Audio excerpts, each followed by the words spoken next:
Our country, Kenya, has been facing a lot of demonstrations and protests recently. If you see, the political environment in our country is not stable.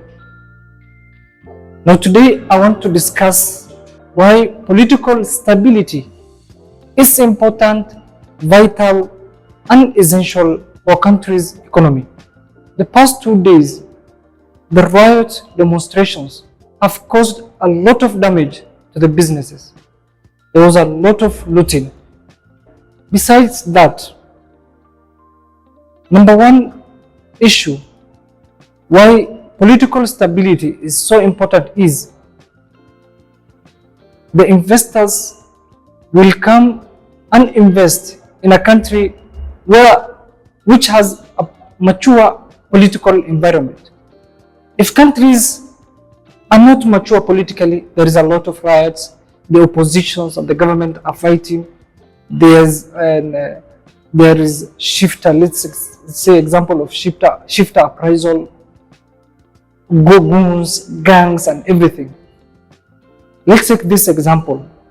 A country like Haiti and a country like Singapore. Obviously, an investor will go to Singapore and invest with Singaporeans because they have what we call political matureness. There is no riot. Even if there is riot, it is a controlled riot. There is no go and forth between the opposition and the government. But in Haiti, we have gangs which is more powerful even than the government of the day. Investors want a stable environment so that they can bring the money to our country and so that our economy can flourish. Number two, the government will not be able to have a long-term economic plan.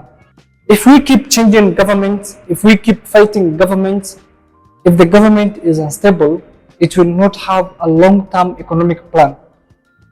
They won't plan on roads, they won't plan on infrastructures like hospitals, school systems, hospital systems, and all other social amenities. A country like Rwanda, their president was elected in 2000, and he is up to now the president, and the country is stable. It gave him an opportunity whereby he can plan on the education policy, on the economical policy, on which policy to undertake so that he can raise the economy of his country. If the country is not politically stable, there is this problem of inflation and depreciation of its currency. Countries which have fights and chaos and wars, their currency have depreciated. Let's take this example on our neighboring country, Northern Sudan. They have been in fights, in chaos for the last 3 to 4 years.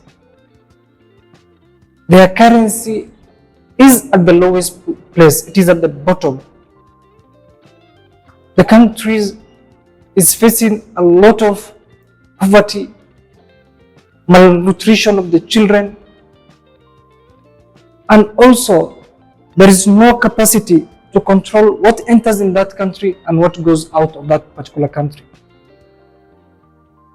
But if the country is stable, countries like Kuwait, which has strongest currency in the world, countries like US, countries like Singapore, countries like and kingdoms like United Arab Kingdoms, their currency is appreciating because of their political stability.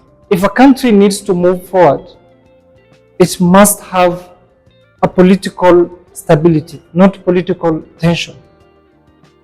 The government of the day should be corrected accordingly, but not disrupted. The government of the day has a period of 5 years. If we keep disrupting them without very good measures to control them, we get in a lot of politics, a lot of disruptions, then their time will end without them doing nothing for the citizens and nothing for the country. Let's adore peace Let's have peace in our country so that our economy flourishes and the citizens of this country will become happier. If you find value out of this video, don't forget to subscribe to this channel, hit the like button, and leave us a comment on how political stability affects your country. Thank you so much.